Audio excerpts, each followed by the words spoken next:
एकनाथ शिंदेंनी शिवसेनेतून ज्यांच्यामुळे बाहेर पडायचा निर्णय घेतला आणि एकनाथ शिंदेंच्या मुख्यमंत्रीपदाच्या महत्त्वाकांक्षेला ज्यांनी खतपाणी घातलं असे अमित शाह हे एकमेव भाजपमधले तारणहार म्हणून सध्या एकनाथ शिंदेंच्यासाठी आहेत। एकनाथ शिंदेंचे तारणहार, एकनाथ शिंदेंचे मसीहा म्हणून जर त्यांना कुणाकडेही दाद मागायची असेल तर ती एकमेव व्यक्ती म्हणजे अमित शहा। त्यामुळे जरा राज्यात कुठे काही खुट्ट झालं की एकनाथ शिंदे एकतर आपलं दरेगाव गाठतात, नाही तर ते अमित शहांकडे जायला निघतात।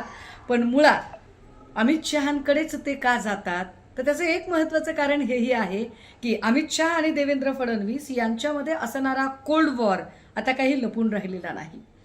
त्यामुळे जो अमित शहांच्या जवळ असतो तो देवेंद्र फडणवीसांच्या नजरेत रडारवर असतो आणि जो देवेंद्र फडणवीसांच्या रडारवर असतो तो अमित शहांना फार प्रिय असतो। याच न्यायाने जर रवींद्र चव्हाणांनी आमची माणसं फोडलेली असतील तर याची दाद कुणाकडे मागायची म्हणून कदाचित ते तिकडे गेलेले असतील।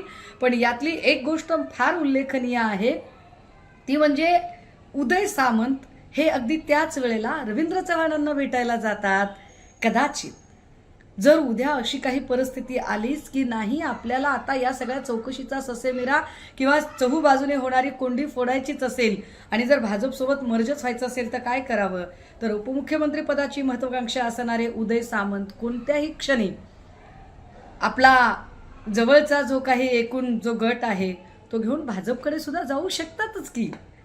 काय प्रॉब्लेम काय आहे, कारण तसंही संदीपान भुमरे असतील, गोगावले असतील, शिरसाट असतील, भुसे असतील, ही सगळी जर माणसं जर बघितली तर आता वेगवेगळ्या प्रकारे त्रस्त झालेली माणसं आहेत आणि निश्चितपणे या सगळ्यांचा सध्या शिंदेंपेक्षा उदय सामंतांकडचा कल जास्त आहे।